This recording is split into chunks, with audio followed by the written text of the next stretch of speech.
I don't remember what cohort I was, maybe 2 or 3. Okay, thanks, Rita. I graduated summer of 2021. So it's been a year now since I've graduated. My dissertation was on faculty professional development. So I'm Rita Fennelly Atkinson, and I was in cohort 3. And I believe I was the first graduate from that cohort. My dissertation was on the accessibility used in higher education, and I graduated in December 20. I'm Kathleen Mansfield, and I am in cohort 4. I am in the dissertation process still, and my dissertation is about technologies and student privacy. Well, thank you all for joining us and for being willing to answer these questions for students that are not too far behind you.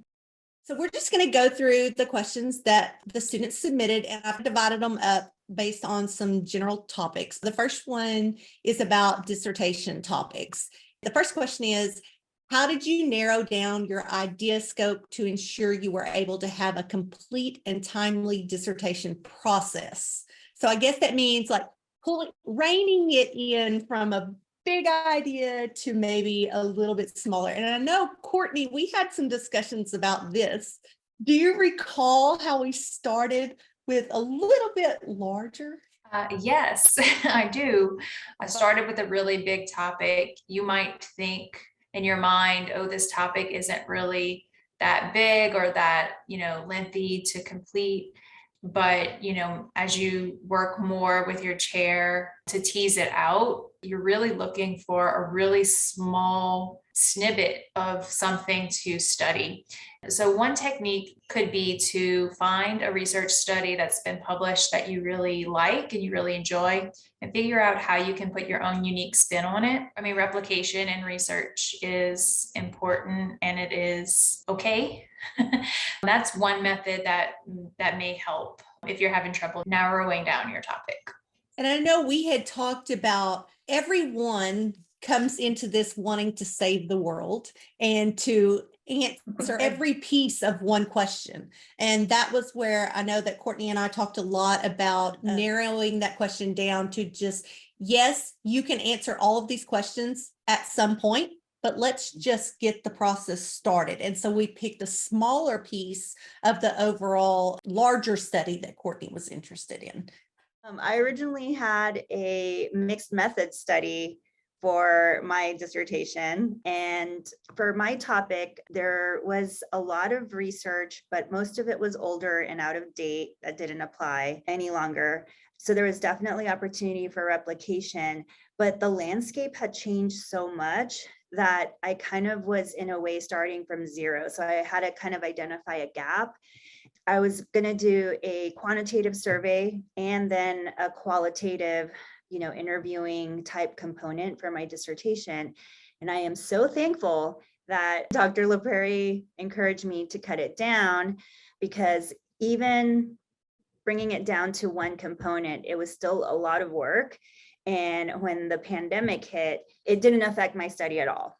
So I basically was able to proceed and did not lose time like many other of my cohort mates who were affected by their ability to do in-person or observations or interviews or be in school. So your study design and scope is really important, especially when you're trying to think of what might happen. So considering how many issues there are right now in K-12 and teacher retention, if you are thinking about doing research in a K-12 school, I would think that that would be really hard. And so I would carefully consider if that is a setting that is absolutely necessary for your dissertation right now. That's a really good point, because I know I have seen some students recently that had previously spoken to administrators and had pretty much the go ahead to come in, and then came back to them recently and were told, no, we can't have you come into the classroom, or we can't have you interview our students, or, whatever. And so considering that, that's a very good point.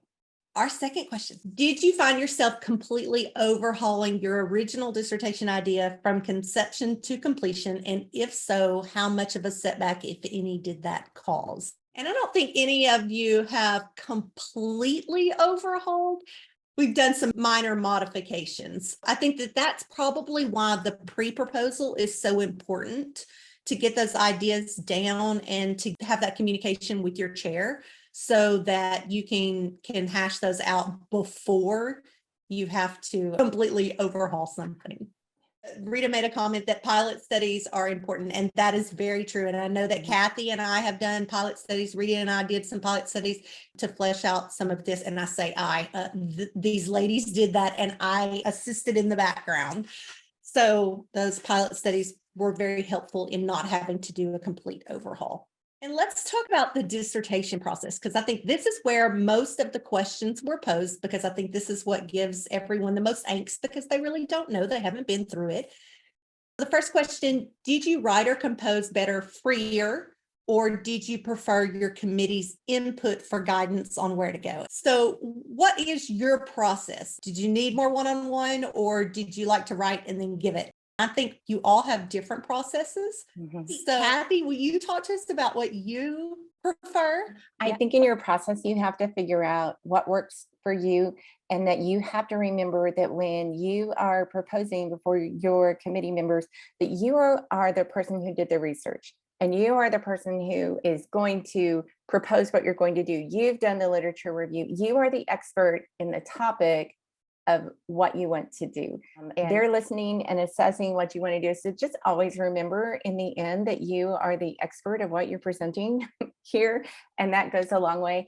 And then I think too, for working with your chair during the process, you have to figure out something that works for you. So I realized after a while, I need to talk to you every week. Like, we need to have a video conference, and I need to give you a snippet of something. I need advice. I need to ask questions. Then I'm going to revise. I'm going to give it to you, and we're going to talk about it the next week. But that doesn't work for everybody. So you have to find what works for you in that process. Absolutely. And I think also, as a chair, if you ask me, how many people should I be interviewing, if that's what you're doing, or, what's the appropriate sample size? I'm going to tell you, well, this is your study. You tell me and tell me why.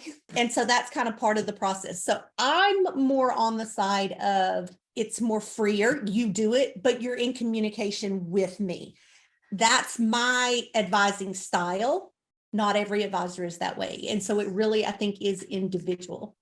I'd just like to add that if you really do have questions and you really don't know where to start, that's a moment when you should be going to your chair, to your advisor, rather than spending time, or I should say wasting time, searching around in the dark for an answer or for a direction that you don't know. So there are times when you're gonna probably need to do a little bit of both methods, right? Like, working really closely with your chair, spending some time in exploration, doing it yourself. But if you have absolutely no idea where even to begin, you need to talk to somebody. Don't waste your precious time, sitting on your hands when you could be brainstorming with someone, getting some work done, because that is work.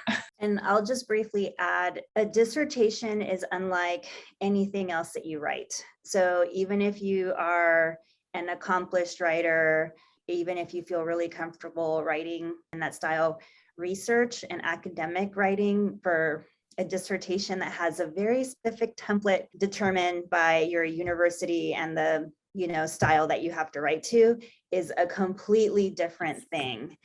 It is one of those things where you will need different types of support along the way in the process.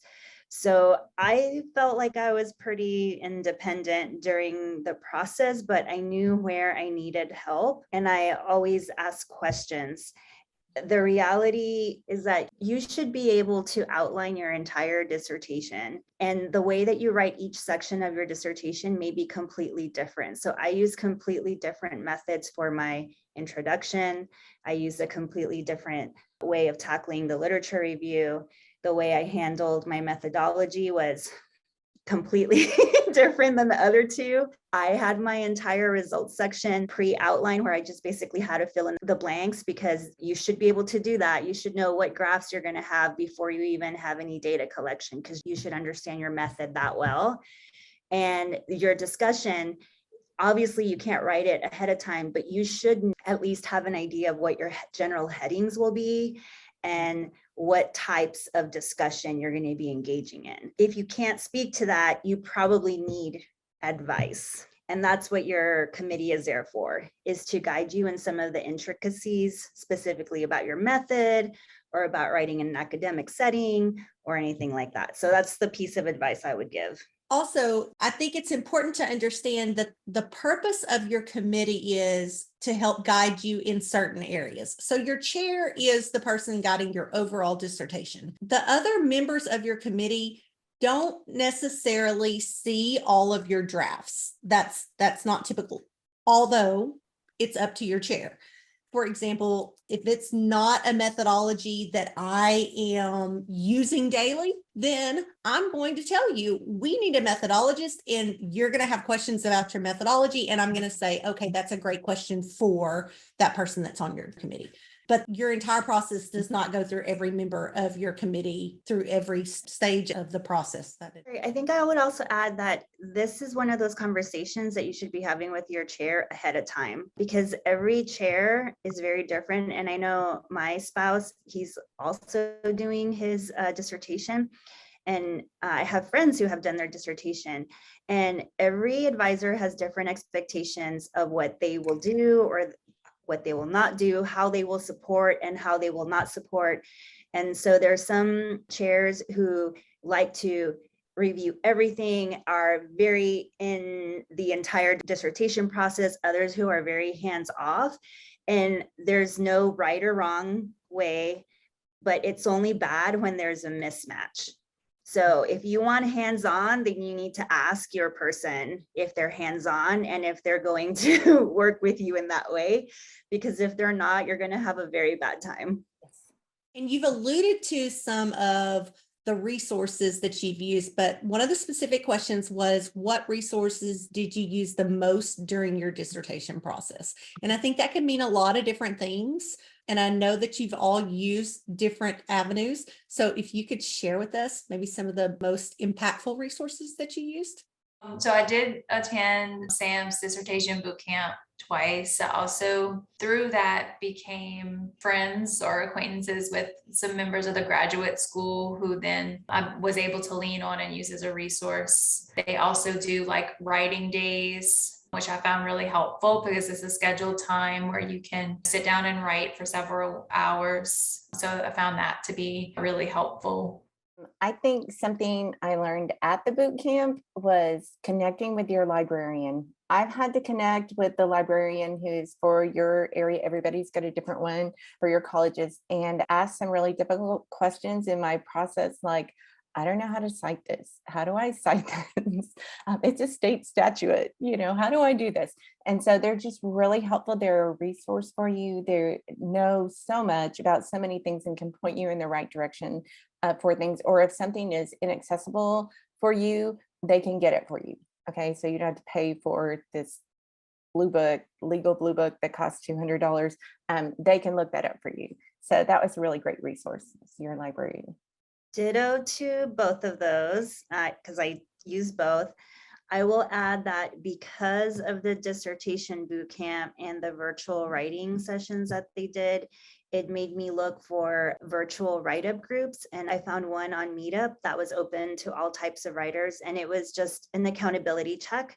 So every Sunday at 10 o'clock, I attended this writing thing for 2 hours. And that was just my time to write or research or whatever. And that really kind of kept me to a schedule because we work, we're not full-time students, most of us. The other thing is a lot of the books from instructional design, the seminal works can be really hard to find. And I used thrifty books and half-price books and found like $5 or $4 copies of like the old Gagne books, because those are like the source of so many things. So if you keep seeing references to certain really old textbooks that you can't find, look at some of those used bookstores online, and you might be able to find copies for a few bucks that won't break your bank. And then you have them in your library for continual reference. Kathy, you've gone to some catch sessions as well. What is a catch session? Exactly. Yeah, just like Courtney said, it's a time where you come in, you can see everybody, and sometimes they say, hey, what are you working on tonight? Take a couple of minutes and make a goal about what you want to do tonight. And then they'll say, you have 45 minutes or you have 50 minutes. We want you to turn off your camera and just write, and then we'll come back together. And then we check in and there's a break and they're like, how's everybody doing? And then they'll do another one like that. So it's either 2 or 3 hours. And you're just accountable to the other people in the group. It's just people all across SAM, and they're all working on different things. Some are working on assignments, some are working on all other kind of really great things. And you're not really talking about the content, you're just holding one another accountable for working. It's great. What did you find was or is the most difficult part of the dissertation process? And do you have any advice for making that easier? I think the most difficult thing about the dissertation process is you're alone. Everything you've done in your cohort up to this time, you've had the same people in classes. You've had specific deadlines of when you need to turn things in. And at the end of the semester, you're going to be done with this class. And then when you get to your dissertation, it's all about you. And it can be really lonely. So make sure, again, you connect with that chair who works with you, and things happen. So I know in May I got COVID, and that really set me back for a whole 6 weeks. So there are just a lot of things about the timing that you have to jump through the hoops at all the right times. And I think one of the most difficult things for me was every time I would say something and Dr. LaPrairie would say, well, where's the research that shows how you're going to do this? I'd say, oh, I'm going to do a qualitative study.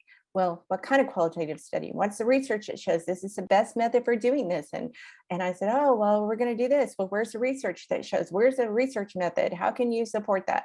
And so I think if you're not ready to support everything you're about to say with research that shows this is the best way and here's why, it's going to slow you way down. And just be kind to yourself.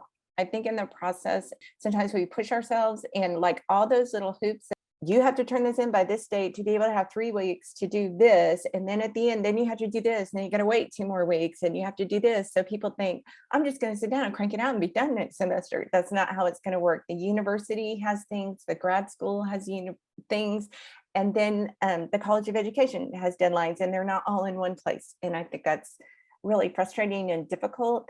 And Rita did a really good job of sharing with me, here's the timeline, and it's been so helpful for me. Unless you're an introvert like me, you'll love the loneliness. To me, the most difficult part was getting started. I had all of these ideas in my head about what the process should look like or was going to look like, and nothing that I was doing was matching up to that. I convinced myself I had to do these really ridiculous things that I didn't need to do, that just set me back and were really a waste of time. So somebody, I think it was Kathy, said to find a process that works for you. And I really do believe that.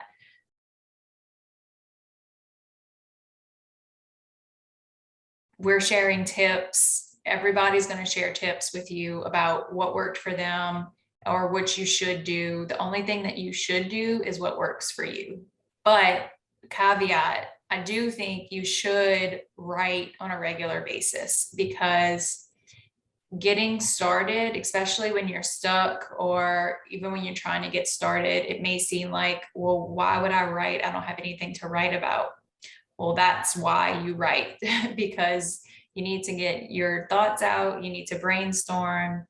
You need to get, it doesn't even have to make sense. It doesn't have to be, it can be, like, I don't know, words on a sticky note or phrases or just topics or philosophical questions that you want to ask. It can be absolutely anything. But the process of getting things out and out of your brain and onto paper is a really good generator. And if you do that every day, or at least on a regular basis, I think that is an excellent way to at least get started, which is a really big barrier for a lot of people. Mm-hmm. Just the start, like, is a big barrier. So you got to get over that hump first. And I think if you're having trouble getting started, like, communicate with your chair, because we have certain processes that will put you through to have you think through some ideas. So absolutely, I had some of the same issues with getting started. And once I finally sat down and started writing, then it was much easier, but just getting started. Sure. I think the hardest part for me was the waiting. There's active parts of your dissertation, and then there are going to be inactive parts of the dissertation. Like Kathleen said, you need to map out all the timelines, and a lot of them have to be negotiated with your advisor and your committee. So as you near the end, things actually take longer because there's more people who have to be involved in the process.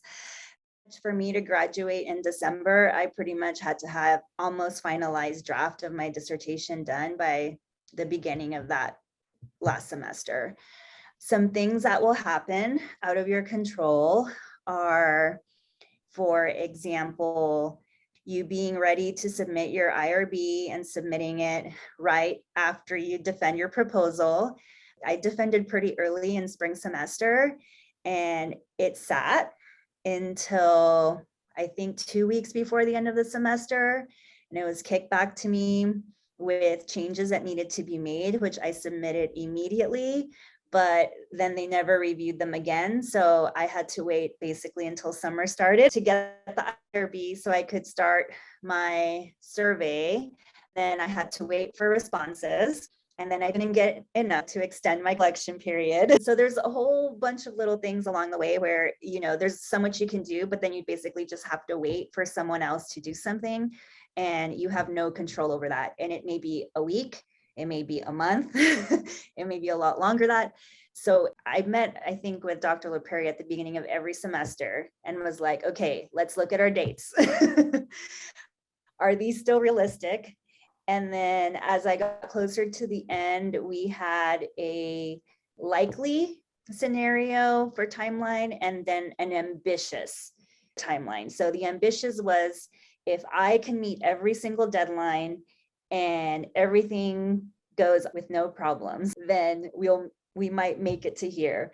But if not, then this is a realistic timeline. So you have to be prepared for that mentally, because if not, it can just wreck you. And it can be hard to recover from that if you're not prepared. I think one of the things that I've vacillated in this whole process is I want to save the world. I want to make such an impact that this entire section right here is going to change and it's going to fix everything. And then I go, oh my gosh, I just need to finish this paper. And so I think you go back and forth. And my hardest part right now is new research comes out every single day. And I'm like, oh, that was really good. I should add that. Oh, that's really good. I should add that. There's a point where you have to stop, because I can't just keep adding, even though new research is coming out. I've got to stop adding things and research. So I think that's difficult. That is an amazing point, because, and we've all talked about this. I struggled with the exact same thing.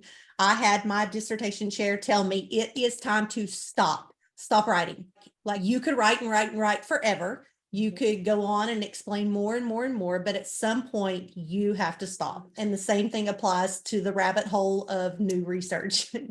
At some point when you've covered the history of the research from the beginning to the end, and then more is coming, you have to stop. So knowing that it's okay.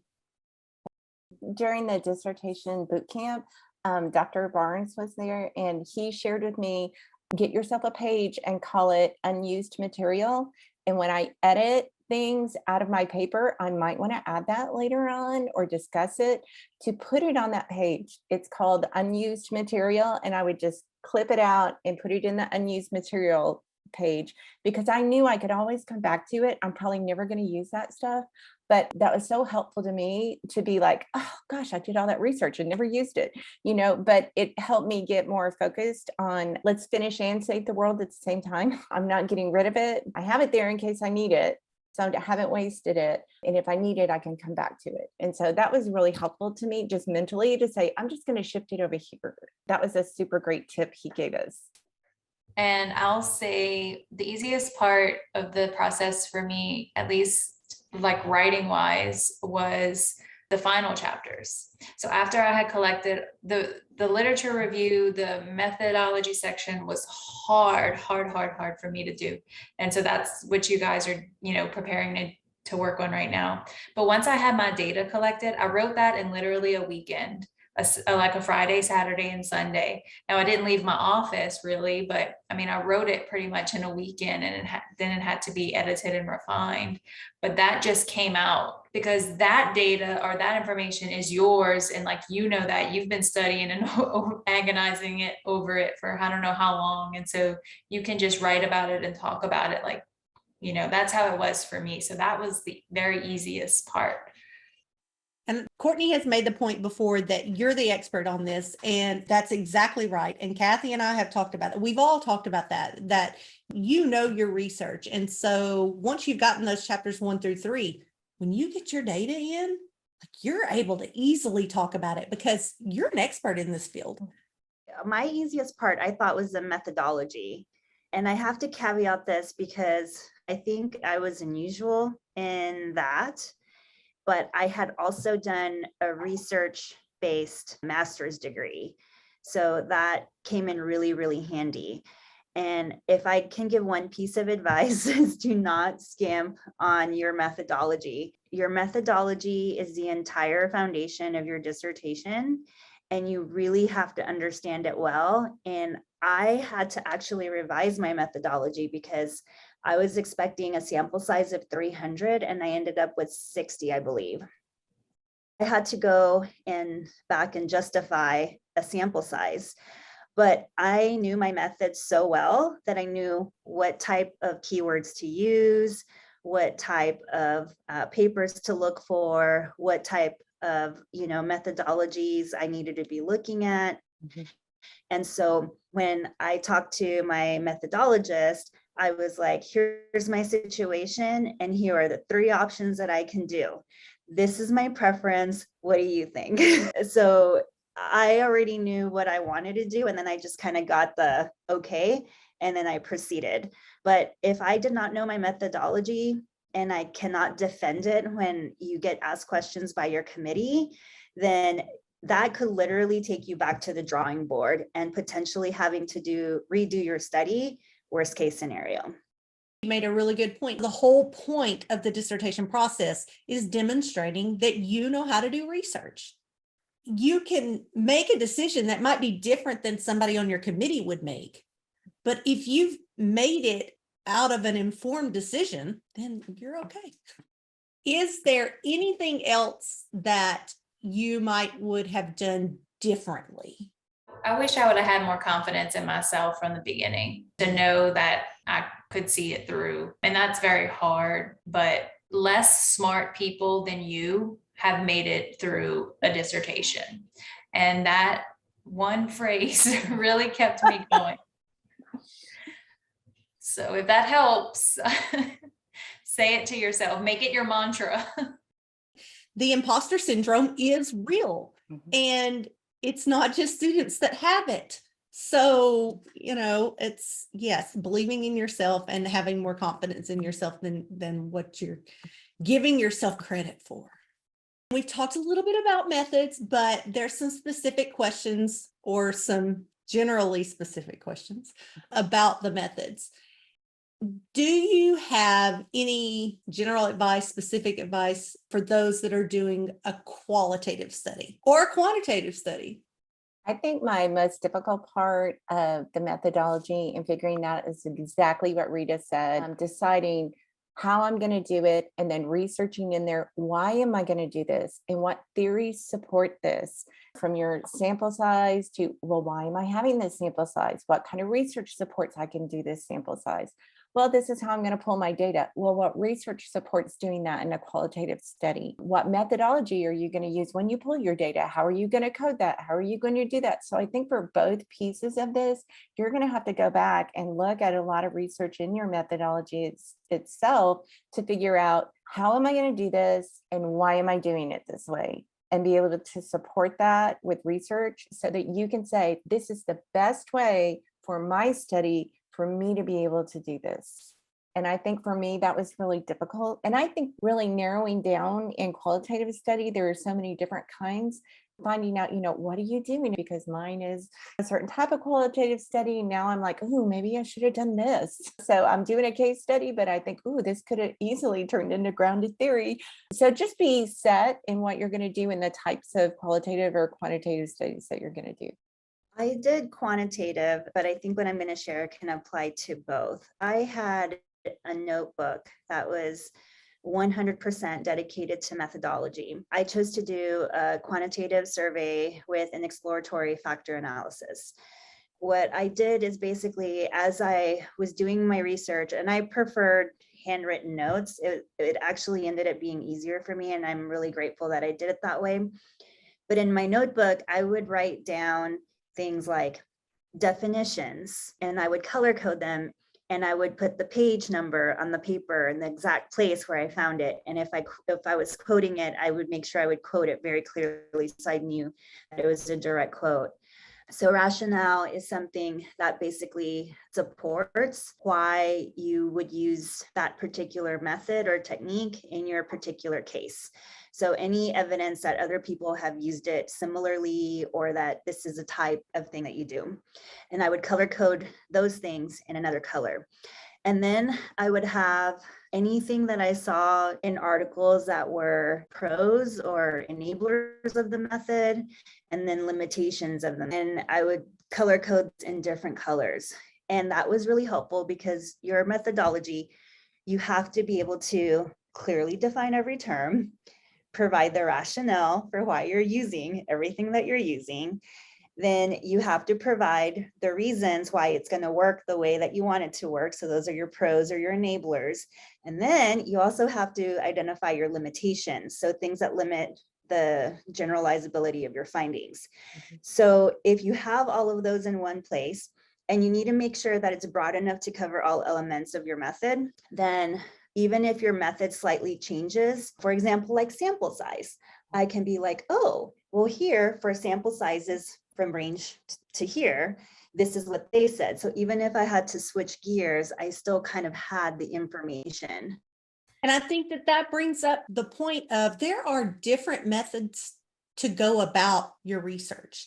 And you just need to be able to justify correctly why you chose your method. And again, just because one of us on your committee might have chosen a different method does not mean it is not correct. It's how do you justify the reason that you're using your method? And you've all made the point that it's not just quantitative or qualitative. There's a lot more that goes into methodology than quantitative or qualitative.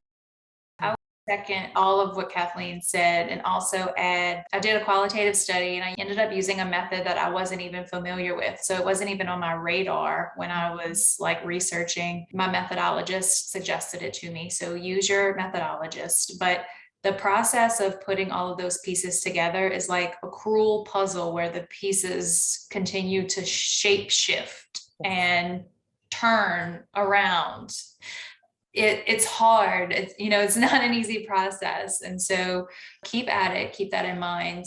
My advice for those of you who are doing a qualitative study is however much data you think you're going to end up with, quadruple that number, because it's just a huge amount of data. Normally when you're dealing with qualitative study, you have to figure out a reasonable and manageable way to deal with the amount of data that's coming back at you, and then how to communicate that in an effective manner back to your committee. So figure out a process for dealing with it and use it.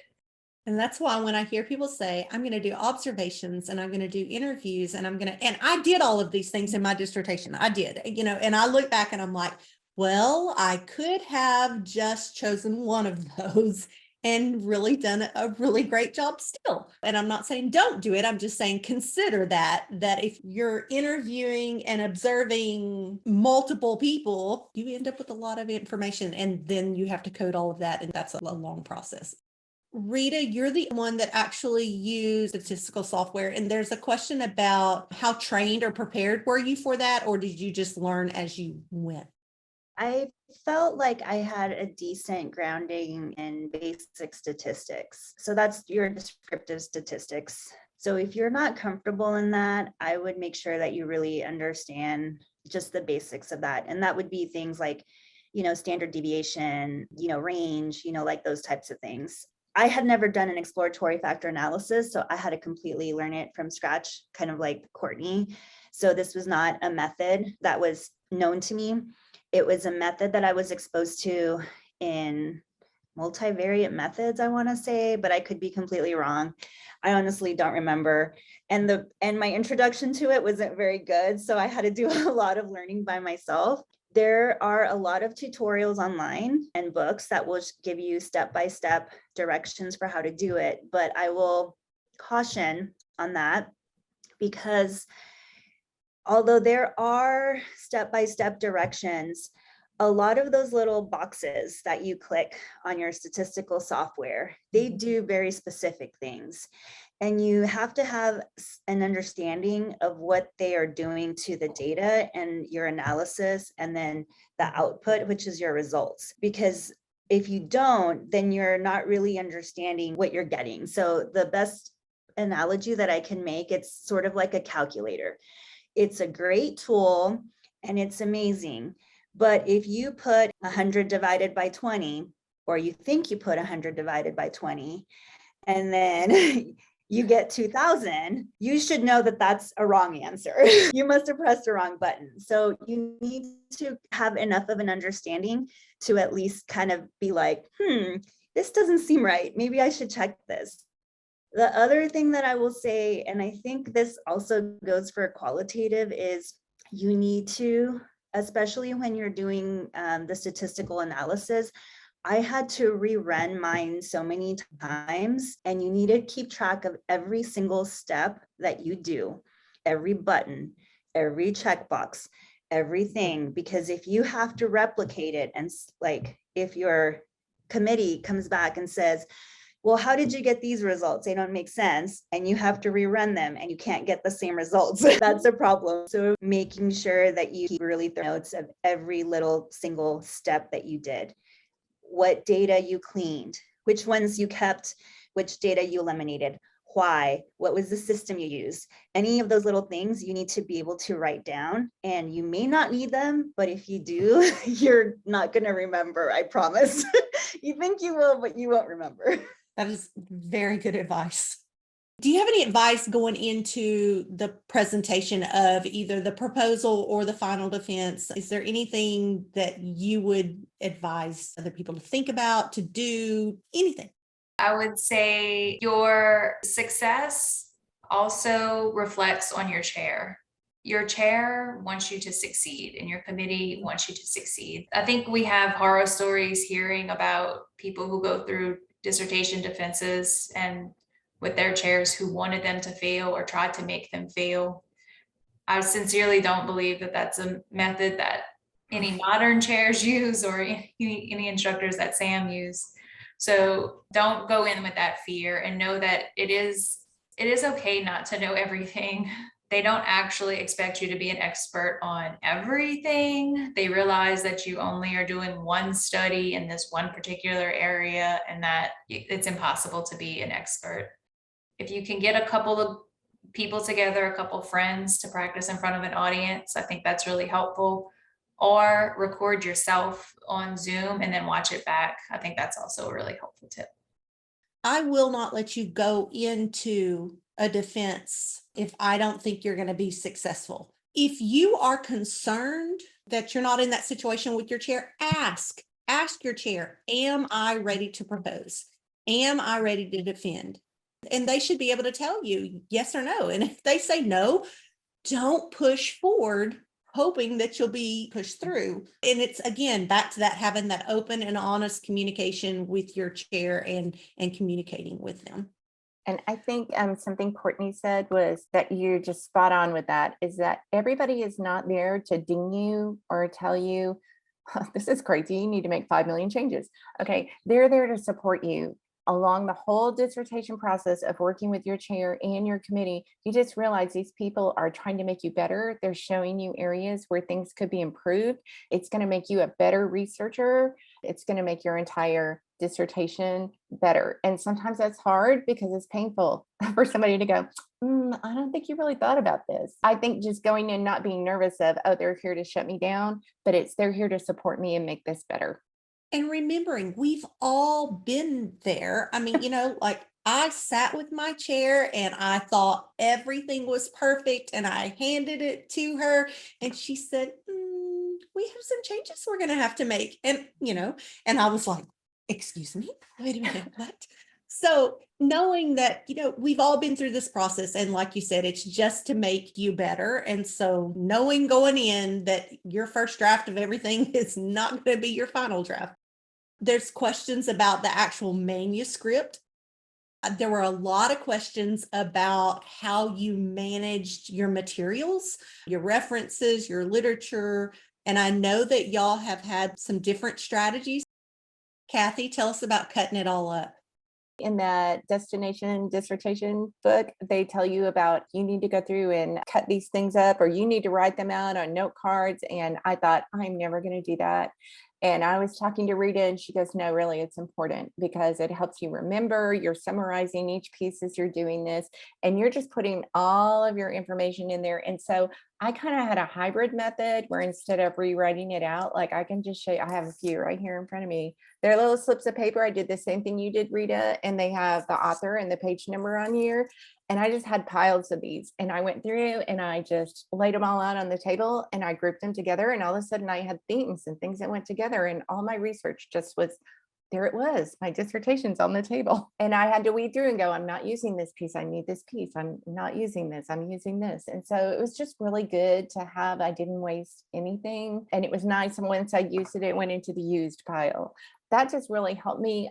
Although I had Zotero on my computer, I really never used it. I kept a Google document where as I did something, I would go ahead and add all of my references for everything that I printed out or I was going to use. So I used shortcut methods here with the first author's last name, and then I had the page in here and the piece I wanted to use. So as I collected pieces, I put all of my references in this Google document. And then as I used them and put them in the first 3 chapters, I would just cut and paste that formatted reference and I put it on my reference section. So that was really helpful to me, but that may be too much work for others. I just never got into using a software piece for that. It didn't work for me. And again, exactly what Courtney said, you do you. I would agree. Reference management tools did not work for me. I also tried them. They interrupted my flow. I'd rather work with 500 tabs open and, go on a deep dive. So what I did is sort of the digital version of what Kathleen and Rita did. I had a huge Google Doc that had a table I would copy over and over and over again. And the table had a place for the reference for any notes or summary I wanted to take about that paper. And most importantly, a place for tags. So 1 to 2 word phrases that represented what that article was about or what was important.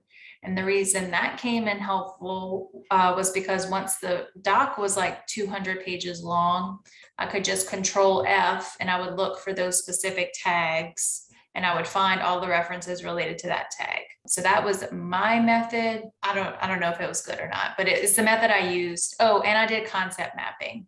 So I guess similar to how you were saying you found themes, I found it helpful to concept map. I did this for my references as well as for actually while I was analyzing my data. And that really helped me prep for my defense and organize it in my brain as well as on the screen. I forgot that I had done that cutout method, but I used that for my literature review.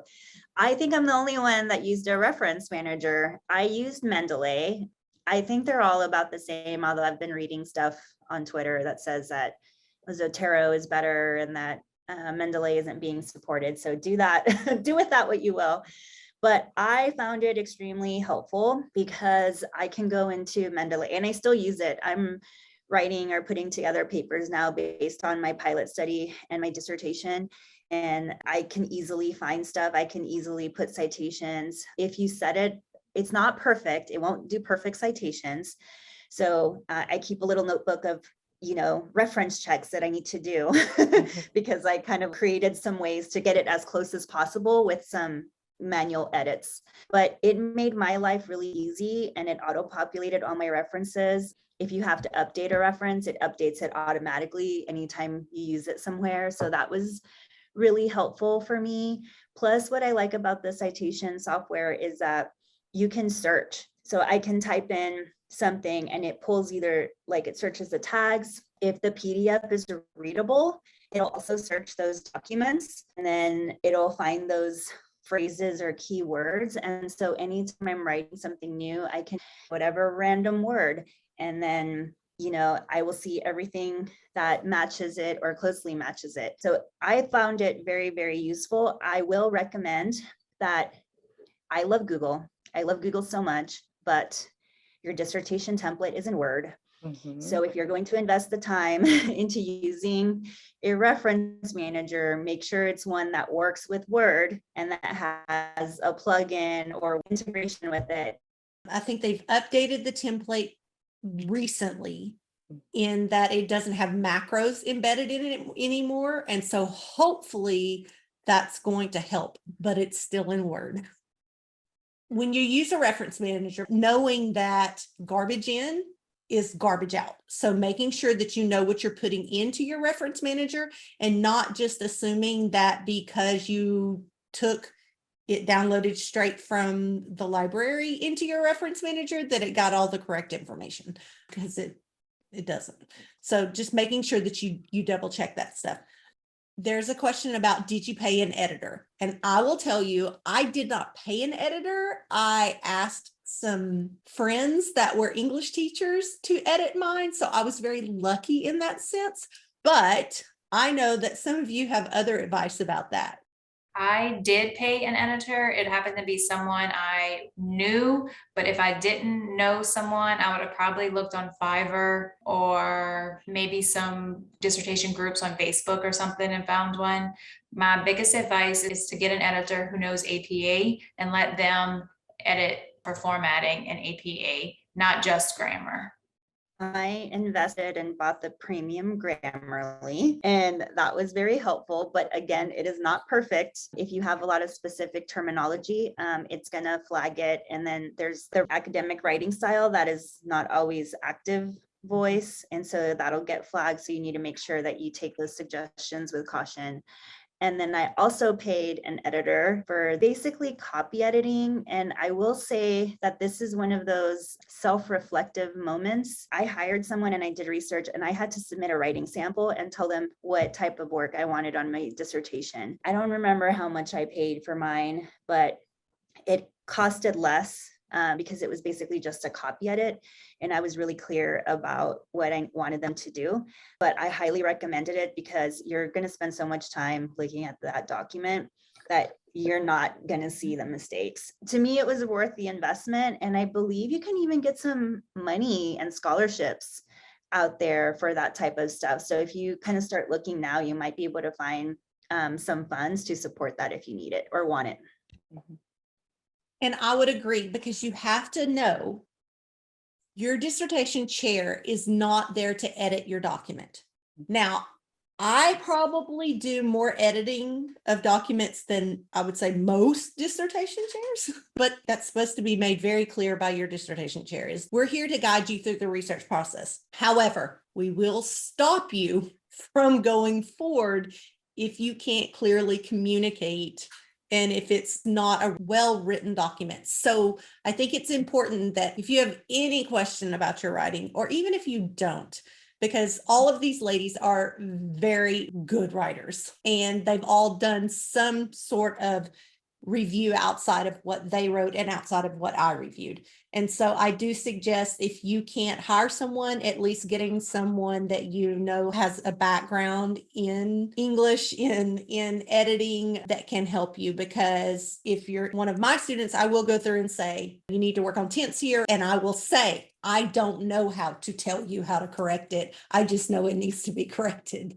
So I think if you can hire an editor, it's a good idea. So this APA manual, I didn't buy one forever until I actually was in my dissertation, but during the middle of my program, we changed from APA 6 to APA 7, and your dissertation is going to be in APA 7. And so there are a lot of changes that we're having to change along the way. And I would say I had no idea until I went to dissertation boot camp that there are sections in here on academic writing, and there are lots of things in here about checking your bias in your writing. I mean, all kinds of chapters. You can learn so much about academic style, you know, how to not, what do we call that? I do it all the time. Morphism. I do that all the time. I attribute human traits to this research paper states. Okay, I do it all the time. So I've had to learn to not write like that. But I would just say, as far as your writing, do you get the APA guide and read these chapters? They're really helpful. There's more in here than just references. That's all I thought it was for the longest time, was references. No, there's so much more, and it's helpful in there. So it's a great tool. Are there any other suggestions, any other words of wisdom that you would like to share? I think what makes all three of us unique is, one, we were lucky. I was lucky because I learned about Courtney and I reached out to her, and then all of us ended up forming kind of a little research group. And so we've kind of been like paying it forward. And I think that making friends either with people from other cohorts or within your cohort or even other programs, doesn't necessarily have to be at Sam Houston. I think that was really helpful because I've learned so many things from other people, and my life would have been a lot worse. Like, I stole Courtney's presentation proposal format. But she's giving her credit. I would say this process is a test in persistence. It's not a test of your knowledge, really. It's really not a test of how well you can speak or present. Don't make the beast bigger than it is. Don't build it up in your head. It is an accomplishment. You are among the elite. You know, you are doing something special, but don't also make it worse by inflating it even more. And if you can persist, if you can continue, you will finish. You will get there. The best dissertation is a done dissertation. Yes. Yeah.